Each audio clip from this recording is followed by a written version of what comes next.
We have published a new reporting service that replaces the platform's facilities service. It is designed to better meet the needs of larger portfolios, improve usability, and ensure compliance with modern security and legal standards.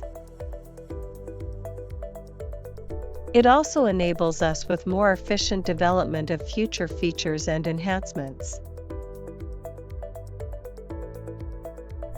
In this video, we will go through the key improvements and features of the new reporting. More detailed instructions for each functionality are available in separate videos. The basic principle of the new reporting remains unchanged, but the menus for time period selection and additional settings have been updated. The principle for time selection is that you first choose the length of the period and then the number of periods.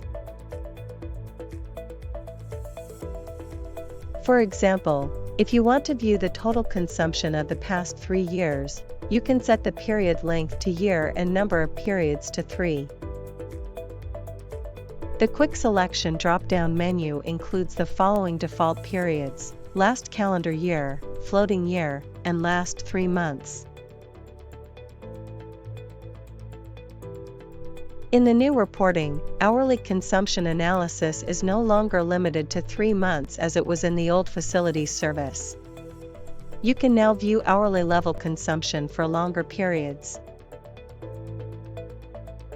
New reporting also supports 15-minute resolution, provided that the physical meter records data at this level.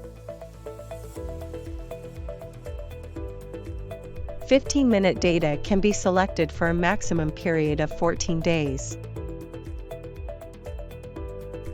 The additional settings menu includes the same options as before, but the structure and organization have been clarified. For example, specific consumption, emissions, and costs are now found in separate drop-down menus.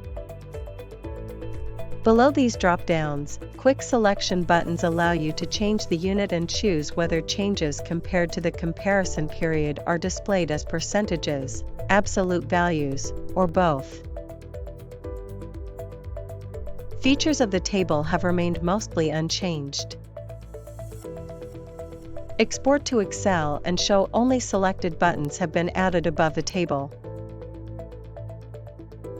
Show selected only filters the table to display only the facilities selected using the checkboxes in the first column.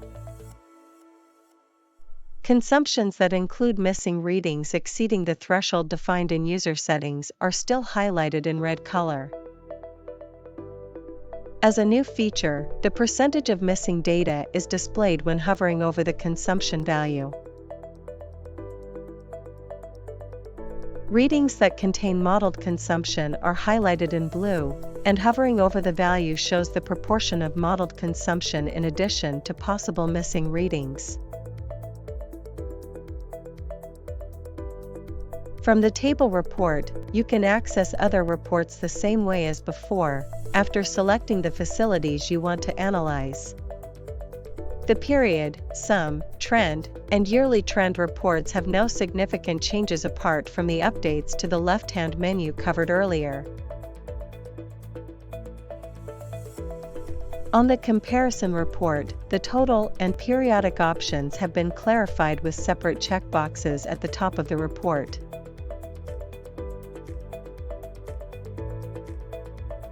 By default, consumption for the selected time period is displayed as a total for the entire period.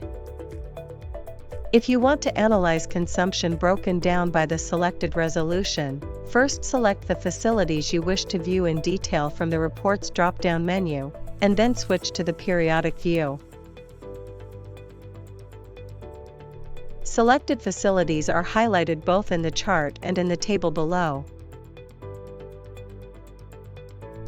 In the facility report, the left bar menu has been updated the same way as in the reporting service. In addition to the old report templates, the updated facility report includes a new meter groups report, where you can view the consumption of meter groups created for the facility. Meter groups are a separate service and available only if activated for your profile. Another new feature in the facility report is meter-specific tags, which can be viewed and managed via the meters table report. More detailed guidance on using meter groups and tags is provided in separate videos. In addition to reporting, the top bar search function has been updated. Besides facility reports and personal bookmarks, the search can now be used to find individual meters and shared bookmarks.